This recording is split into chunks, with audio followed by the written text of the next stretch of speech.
함께 보실 하나님 말씀은 신약 성경 데살로니가 전서 1장입니다. 10월 9일 데살로니가 전서 1장을 읽는 날인데 1장은 10절까지 그리 길지 않으므로 처음부터 끝까지 말씀을 함께 봉독하겠습니다. 데살로니가 전서 1장 1절부터 마지막 10절까지 말씀, 신약 성경 329면 전후를 보시면 되겠습니다. 1절부터 함께 봉독합니다. 바울과 실루아누와 디모데는 하나님 아버지와 주 예수 그리스도 안에 있는 데살로니가인의 교회 내 편지하노니 은혜와 평강이 너희에게 있을지어다.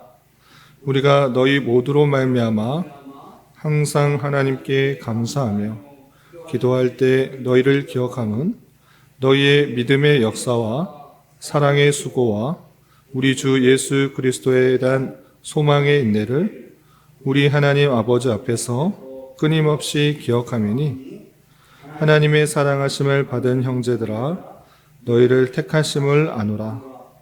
이는 우리 복음이 너희에게만 말로만 이른 것이 아니라 또한 능력과 성령과 큰 확신으로 된 것임이라.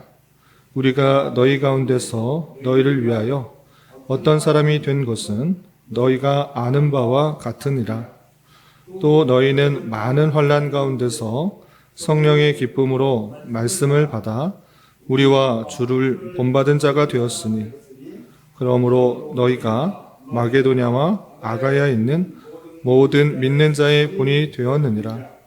주의 말씀이 너희에게로부터 마게도냐와 아가야만 들릴 뿐 아니라 하나님을 향하는 너희 믿음의 소문이 각처에 퍼졌으므로 우리는 아무 말도 할 것이 없노라. 그들이 우리에 대하여 스스로 말하기를 우리가 어떻게 너희 가운데에 들어갔는지와 너희가 어떻게 우상을 버리고 하나님께로 돌아와서 살아계시고 참되신 하나님을 섬기는지와 또 죽은 자들 가운데서 다시 살리신 그의 아들이 하늘로부터 강림하실 것을 너희가 어떻게 기다리는지를 말하니 이는 장래의 노하심이 우리를 건지시는 예수시니라. 아멘. 네, 감사합니다. 오늘 함께 살펴볼 하나님 말씀은 데살로니가 전서입니다. 우리가 어제까지 골로새서를 다 읽게 되었고요. 이제 오늘부터 데살로니가 전서 그리고 후서를 읽어 나가야 되는데 데살로니가라는 그 지명이 또 낯설고 또 데살로니가 전서 후서가 또 낯설 수 있기 때문에 간략하게 배경과 함께 오늘 1장을 통해서 교훈받을 수 있는 것이 무엇인지 생각해 보도록 하겠습니다. 우선 1장 1절에 보시면 편지의 서론으로 돼서 누가 누구에게 보낸 편지다라고 잘 기록되어 있는데 1절을 보도록 하겠습니다. 바울과 실로아누와 디모데는 하나님 아버지와 주 예수 그리스도 안에 있는 데살로니가인의 교회에 편지하노니 은혜와 평강이 너에게 있을지어다 라고 표현하고 있습니다. 그래서 발신하는 사람이 누구인가 라고 할 때 바울과 실루아노와 디모데라는 것을 알 수 있습니다. 그러면 편지를 받는 사람은 누구인가 라고 할 때 데살로니가인의 교회라고 표현하고 있습니다. 그래서 바울, 실라, 디모데가 데살로니가의 교회에 보내는 편지다 이렇게 생각할 수 있는데 데살로니가라는 그 지역이 좀 낯설 수 있을 것 같아서 우리 사도행전을 좀 살펴보도록 하겠습니다. 사도행전 16장부터 18장까지 보시면 사도 바울이 2차 전도여행을 나가는 그런 장면이 나오는데 그때 지역의 한 부분이라는 것을 알 수 있습니다. 16장부터 18장까지는 바울 사도가 2차 전도 여행을 가는 여러 지역에 대해서 설명하고 있는데 다 살펴보지는 않고 보시면 17장에 이런 표현이 있습니다. 16장에서부터 쭉 시작해서 17장을 보시면 17장 1절 그들이 암비볼리아와 아볼로니아로 다녀가 데살로니가에 이르니 거기 유대인의 회당이 있는지라 되어 있습니다. 그래서 바울 사도가 2차 전도 여행 중에 다녀갔던 지역 중에 하나라는 것을 알 수 있습니다. 그럼 바울 사도가 2차 전도 여행 때 이 데살로니가를 다녀왔는데 얼마 동안 거기에 머물러서 복음을 전하였는가? 그것도 17장 2절에, 사도행전 17장 2절에 이렇게 표현되어 있습니다. 2절 보시면 바울이 자기 관례대로 그들에게로 들어가서 새 안식일에 성경을 가지고 강론하며 라고 하면서 안식일 3번, 그러니까 3주 정도 동안에 하나님의 말씀을 잘 전한 것을 알 수 있습니다. 이렇게 그리 긴 기간은 아니지만 여정 2차 전도 여행 중에 약 3주간에 걸쳐서 복음을 전하였는데 그 복음을 전해 듣고 믿음이 생겨서 교회가 세워진 것입니다. 그렇다면 바울 사도가 2차 전도 여행 때 세운 데살로니가 교회에 지금 편지를 하고 있는데 그럼 이 편지는 언제쯤 하는 것인가 라고 할 때 그 2차 전도 여행에서 상당히 멀리 떨어진 기간이 아니라 2차 전도 여행이 끝나지 않은 상태에서 이 편지를 썼다라는 것을 알 수 있습니다. 어떻게 그렇게 표현할 수 있느냐? 어떻게 그렇게 알 수 있습니까? 라고 물을 때 우리 다시 데살로니가전서 1장으로 돌아오면 1장 1절에 분명히 표현하기로 바울과 실로아누와 디모데가 데살로니가 교회에 편지를 썼다 이렇게 표현하고 있는데 이 셋이 같이 전도 여행을 다닌 것은 2차 전도 여행 때밖에 없습니다. 1차 때는 바울과 실라가 함께 하지 않았고 이 바울과 실라가 한 것은 2차 전도여행 때 많이 그렇습니다. 그래서 2차 전도여행 때 이 셋이 같이 다녔는데 2차 전도여행 때가 아니라 한참 후에 이 셋이 모였을 때 같이 편지한 것인 줄 어떻게 하느냐라고 할 때 2차 전도여행 때 이 편지를 썼다라는 것을 또 데살로니가전서 3장을 보면 더 확실히 알 수 있습니다. 데살로니가전서 3장을 잠깐 보시면 오늘 첫날이기 때문에 이 데살로니가 교회의 배경을 설명하기 위해서 좀 장황하게 설명하고 있는 것입니다. 3장 보시면 데살로니가전서 3장 보시면 6절 이렇게 되어 있습니다. 6절 보시면 지금은 디모데가 너희에게로부터 와서 너희 믿음과 사랑의 기쁜 소식을 우리에게 전하고 또 너희가 항상 우리를 잘 생각하여 우리가 너희를 간절히 보고자 함과 같이 너희도 우리를 간절히 보고자 한다 하니 라고 표현했습니다. 지금 이 편지를 쓰게 된 원인에 대해서 말하고 있는데 디모데가 너희 소식을 듣고 우리에게로 와서 소식을 듣고 이런 소식들이 있으니 감사하다라고 하고 있는 것입니다. 그래서 그런 소식만 있는 것이 아니라 여러 가지 소식을 듣게 되어서 이 편지를 쓰고 있는 것입니다. 그럼 바울 사도가 디모데와 떨어져 있다가 다시 오게 된 그때가 언제인가라고 할 때 그것이 2차 전도 여행 때 데살로니가를 지나서 또 베레와 아덴, 고린도에 이르렀을 때 이 디모데가 이 베레아에서 어려움을 당하고 그 절에 남아서 겨우 바울 사도는 그 어려움에서 빠져나와서 고린도에 머물러 있었을 때 사도행전 18장을 보면 그 디모데와 실라가 고린도에 와서 그 소식을 전해 주었다 이런 표현이 있는 것입니다. 그래서 사도행전과 데살로니가 전서를 볼 때 이 편지는 데살로니가 교회를 세운 후 얼마 되지 않아서 바울 사도가 고린도 지역에 있을 때 디모데가 그 모든 소식을 듣고 자신에게 돌아와서 데살로니가 교회 성도들이 이러한 상황 가운데 있기 때문에 그 소식을 듣고 편지를 쓴 것이다 이렇게 생각하시면 되겠습니다. 그래서 다시 돌아오면 1장을 통하여서 우리는 이 편지는 바울 사도가 2차 전도 여행 때 데살로니가 지역에 3주 정도 있을 동안에 교회를 세우고 또 핍박 속에서 피하여서 고린도 지역에 머물러 있는데 뒤늦게 합류한 디모데와 실라가 데살로니가의 교회 성도들을 다 전해주게 되어서 그 소식을 듣고 편지한 것이다 이렇게 생각하시면 되겠습니다. 그래서 바울 서신 중에 상당히 앞에 쓰여 있는 서신 중에서는 바울 서신 중에는 뒤편에 나와 있지만 시기적으로는 상당히 먼저 쓴 그런 편지다 이렇게 생각하시면 되겠습니다. 그리고 다시 이제 1장의 내용들을 살펴보겠습니다.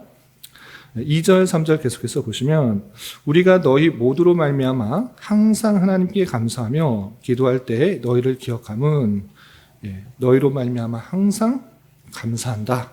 그리고 기도할 때마다 너희를 기억하면서 기도한다라고 표현하고 있습니다. 어떤 것을 기억하는가라고 할 때 3절 이렇게 표현됐습니다. 3절 보시면 너희의 믿음의 역사와 사랑의 수고와 우리 주 예수 그리스도에 대한 소망의 인내를 우리 하나님 아버지 앞에서 끊임없이 기억함이니라고 하면서 너희가 믿음이 있고 또 사랑이 있고 소망이 있는데 그냥 믿음, 소망, 사랑이라고 표현한 것이 아니라 믿음의 역사, 사랑의 수고, 예수 그리스도에 대한 소망의 인내를 안다라고 표현하고 있습니다. 그러면 왜 그냥 믿음, 소망, 사랑을 아니 그것으로 인해서 하나님께 감사하다라고 표현하지 않고 믿음의 역사, 사랑의 수고, 소망의 인내라고 표현했는지 좀 살펴보았으면 좋겠습니다. 먼저 믿음의 역사라고 할 때 다른 표현으로는 믿음의 일 또는 믿음의 행위라고 할 수 있는 것입니다. 너희의 믿음의 행위, 믿음의 역사, 믿음의 일 그것을 알기 때문에 감사하고 있는데 이 데살로니가 교회의 믿음은 어떠한 것인가? 그것을 좀 생각해 볼 필요가 있는 것입니다. 다시 사도행전의 내용들을 잘 살펴보겠습니다. 사도행전 18장을 보시면 17장을 보시면 바울 사도가 자기의 관례대로 새 안식일에 성경을 가르치고 강론하여 뜻을 풀어 그리스도가 해를 받고 죽은 자 가운데서 다시 살아날 것을 증언하고 내가 너희에게 전하니 이 예수가 곧 그리스도라 라고 하면서 복음을 잘 전했던 것입니다. 이렇게 복음을 잘 전하였을 때 그들의 반응이 어땠는가? 사도행전 17장 4절 보시면 그 중에 어떤 사람 곧 경건한 헬라인의 큰 무리와 적지 않은 귀부인도 권함을 받고 바울과 신라를 따르나 라고 했습니다. 그래서 복음을 전하게 될 때 경건한 헬라인 큰 무리, 헬라인의 큰 무리가 따르고 또 적지 않은 귀부인도 복음을 전해 들어서 따랐던 것입니다. 이래서 복음이 전파되고 또 믿음을 고백하며 교회가 세워졌는데 이렇게 복음이 전해졌을 때 교회가 잘 세워진 그 일만 있는가? 그렇지 않음을 알 수 있습니다. 어떤 일이 있었는가? 17장 5절 보시면 그러나 유대인들은 시기하여 저자의 어떤 불량한 사람들을 데리고 때를 지어 성을 소동하게 하여 야손의 집에 침입하여 그들을 백성에게 끌어내려고 찾았다라고 표현하고 있습니다.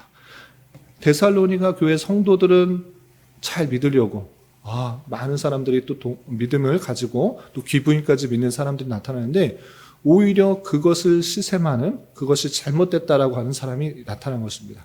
그래서 율법주의적인 유대인들이 그 복음 전한 사람, 예수님이 그리스도라고 전하는 사람 붙들어서 잡아 죽이겠다라고 해서 저자의 불량한 사람들을 데리고 그를 찾으려고 막 다닌 것입니다. 이렇게 어렵게 복음을 전하는 그 모습들이 있었고 그리고 그 유대인들을 피하여서 데살로니가에서 3주 정도밖에 머물지 못하고 급히 베레아로 피하게 됩니다. 그래서 베레아에서는 어떤 일이 있었는가 좀 보도록 하겠습니다. 17장 10절 사도행전 17장 10절에 이렇게 되어 있습니다. 17장 10절 보시면 밤에 형제들이 곧 바울과 신라를 베레아로 보내니 왜 밤에 보내고 있습니까? 그들이 자꾸 잡으려고 하니까 핍박하려고 하니까 밤에 몰래 도망간 것입니다. 데살로니가에서 더 많은 복음을 전할 수 있어야겠지만 그러지 못하고 3주밖에 전하지 못하고 도망간 겁니다. 그래서 베레아로 보내서 어떻게 되는가? 11절 보시면 베레아에 있는 사람들은 데살로니가에 있는 사람들보다 더 너그러워서 간절한 마음으로 말씀을 받고 이것이 그러한가? 날마다 성경을 상고함으로 그 중에 믿는 사람이 많고 또 헬라의 귀부인과 남자가 적지 아니하냐 그랬습니다. 데살로니가에 있다가 베레아를 피했는데 베레아에 있는 사람은 데살로니가에 있는 사람보다 더 너그럽고 간절한 마음으로 말씀을 받아서 성경을 상고하였다. 이 표현하고 있습니다. 베레아에 더 복음이 잘 전해진 것입니다. 제가 베레아에 있는 사람들을 말하려고 하는 것이 아니라 이 베레아에서 말씀을 잘 전하고 있는데 또 어떤 일이 발생하는가? 13절에 있게 되어 있습니다. 사도행전 17장 3절, 13절입니다. 13절 보시면 데살로니가에 있는 유대인들은 바울이 하나님의 말씀을 베레아에서도 전하는 줄 알고 거기도 가서 무리를 움직여 소동하게 하거늘 이라고 표현했습니다. 이 데살로니가에 있는 사람들이 베레아까지 와가지고 유대인들 붙잡으려고 그런 것입니다. 바울과 일행들을 붙잡으려고 또 소동을 일으켰다라는 것입니다. 그러니까 데살로니가에 있는 그 교회에서 피하여 왔는데 그 지역까지 쫓아와서 핍박을 하고 있는 것입니다. 제가 지금 무슨 말씀을 드리고자 하는 것인가 라고 할 때 데살로니가 지역에서 복음을 믿고 사는 것은 정말 쉽지 않은 것입니다. 물론 믿음의 고백을 하여서 예수님이 그리스도다라는 것들을 고백하고 깨달아서 그 말씀대로 살아가려고 할 때 주변에 많은 핍박들이 있었다라는 것들을 생각해 보게 되는 것입니다. 그러할 때 바울 사도는 다시 데살로니가 전서로 돌아와서 너희의 믿음의 역사를 안다. 너희가 믿음을 가졌다고 평안하고 즐겁고 안락한 삶을 살 수 있다는 거 아니겠구나. 주변 사람들로부터 조롱을 받고 비판을 받고 비웃음을 받겠는 그런 모습이었구나라는 것들을 다 알고 있다라고 표현하고 있는 것입니다. 믿음의 역사, 믿음을 가졌기 때문에 당하게 되는 그 모든 일, 그리고 변화된 삶, 그 모든 것을 안다라고 표현하고 있는 것입니다. 뿐만 아니라 1장 3절 사랑의 수고를 안다라고 하고 있습니다. 사랑, 그 하나님의 놀라운 사랑을 알았을 때 그 사랑을 깨닫는 자로서 어떤 삶이 잘 드러나는가? 그것은 수고로운 모습으로 드러나는 것입니다. 사랑을 받았기 때문에 그 사랑을 실천하기 위해서 수고로운 모습들을 하는 것입니다. 이 일들을 왜 하는가? 무슨 돈이 생겨서 무슨 이득이 있다고 하는 것인가? 그렇지 않고 하나님께 그 놀라운 사랑을 받았기 때문에 이런 저런 일로 수고를 하는 것입니다. 그 사랑을 가지고 있다고 하면 자연적으로 드러날 수 있는 것이 섬기고 또 수고하는 그 일들을 통하여서 그 받은 사랑들을 보여주는 것입니다. 뿐만 아니라 그 놀라운 그리스도의 사랑을 아는 자로서 무엇을 기다리는가? 예수 그리스도에 대한 소망의 인내를 가진다라는 것입니다. 그 사랑을 깨닫기 때문에 이 땅에서의 삶이 끝이 아니라 예수 그리스도께서 재림하실 것이라면 재림하셔서 우리가 그 영원한 천국에서 살 것이라는 그 사실을 알기 때문에 그 소망을 가지고 인내를 할 수 있다라고 표현하고 있는 것입니다. 그래서 바울 사도는 믿음의 역사와 사랑의 수고와 우리 주 예수 그리스도에 대한 소망의 인내를 알기 때문에 더욱더 감사하다라고 그 데살로니가 성도들에게 말하는 것입니다. 또한 이 데살로니가 교회 성도들에게 또 어떤 칭찬과 또 격려의 말을 하는가 조금 건너뛰어서 7절에 보면 이런 표현이 있습니다. 7절 보시면 그러므로 너희가 마게도냐와 아가야에 있는 모든 믿는 자의 본이 되었느니라 라고 표현하고 있습니다. 아주 중요한 표현입니다. 모든 믿는 자의 본이 되었다. 데살로니가 교회 성도들이 아가야, 마게도냐 이 모든 믿는 자들에게 본이 되고 있다라고 표현하고 있습니다. 3주밖에 머무르지 않으면서 복음을 전하였는데 어떻게 그들이 사랑의 수고도 하고 믿음의 역사도 있고 소망의 인내를 가득하면서 모든 믿는 자들에게 본이 되었는가? 그것이 참 놀랄만한 것입니다. 그런데 이 믿음의 본이 되고 있는 데살로니가 교회 성도가 어떤 모습들 때문에 믿음의 본이 되었는가라고 힌트가 될 만한 그런 표현이 있는 것입니다. 그것이 5절과 6절 이러한 모습 때문에 아가야와 마게도냐의 모든 믿는 자의 본이 되고 있다는 것을 알 수 있습니다. 그러면 5절과 6절을 통해서 그 데살로니가 교회 성도들의 모습을 좀 살펴볼 필요가 있는 것입니다. 5절, 6절 보시면 우리 복음이 너희에게 말로만 이른 것이 아니라 또한 능력과 성령과 큰 확신으로 된 것임이라. 우리가 너희 가운데서 너희를 위하여 어떤 사람이 되는 것은 너희가 아는 바와 같으니라. 또 너희는 많은 환난 가운데서 성령의 기쁨으로 말씀을 받아 우리와 주를 본받은 자가 되었으니 라고 하고 있습니다. 첫 번째 힌트가 되는 것은 복음이 말로만이 아니라 능력과 성령과 확신으로 되었다라고 표현하고 있는 것입니다. 말로만 전해져서 그냥 말로만 말로만 깨닫고 만 것이 아니라 그 말씀을 온전히 받아들임으로 말미암아 능력이 나타나고 성령과 큰 확신으로 너에게 택함받은 백성으로서의 모습이 드러났다라고 표현하고 있는 것입니다. 그래서 큰 능력과 확신으로 그에게 있는 그 굳은 믿음들이 보여짐으로 말미암아 믿음이 본이 된 것입니다.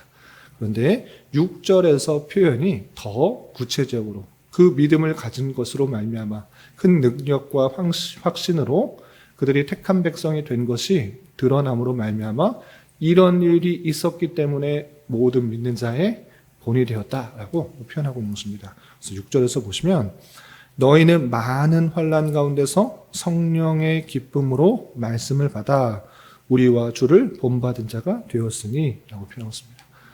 그냥 평안한 가운데 말씀을 받은 것이 아니라 너희는 많은 환난 가운데서 성령의 기쁨으로 말씀을 받았다.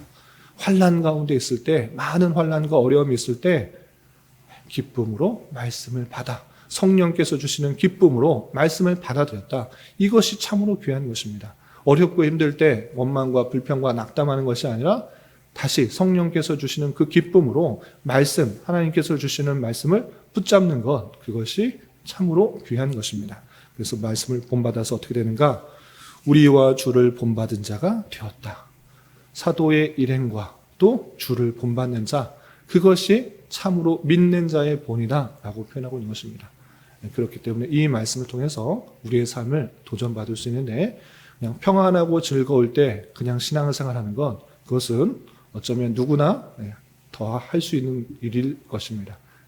그러나 참된 신앙은 어렵고 힘든 중에서도 내가 하는 일들이 잘 안 되고 또 기도가 응답되지 않는 것 같아 보이고 또 수많은 사람들로부터 비웃음과 조롱과 비판을 받을지라도 하나님께서 주신 말씀이 무엇인가를 더욱더 깊이 생각하면서 말씀을 받고 다른 세상과 다른 사람들을 본받는 것이 아니라 사도의 일행, 하나님의 말씀을 잘 믿고 행하는 사람들, 그리고 주님께서 이 땅에서 어떠한 삶을 살았는가를 기억해보며 묵묵히 십자가를 지고 주님께서 원하시는 일, 주님께서 뜻하시는 일을 최선을 다해 감당하는 것, 그것이 성도가 따라야 될 모습이고 그 모습을 행하였기 때문에 데살로니가 성도들이 모든 믿는 자의 본이 되었다라고 하면서 바울 사도가 격려하며 축하하는 것을 볼 수 있습니다.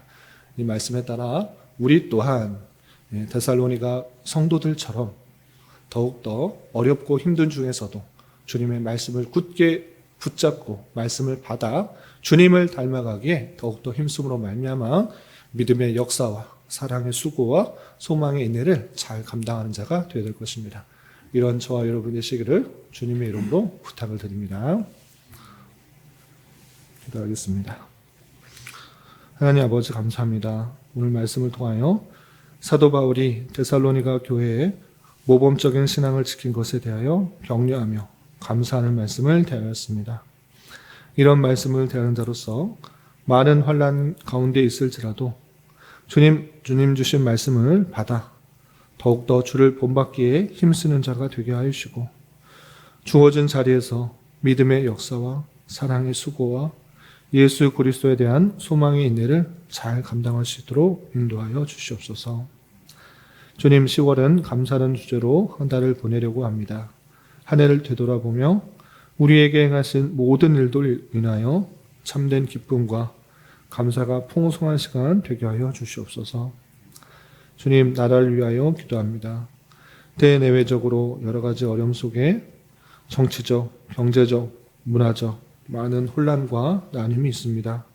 주여, 위정자들에게 힘과 능력을 더하여 주시고 올바른 결정과 통치를 할 수 있도록 긍휼을 더하여 주시옵소서.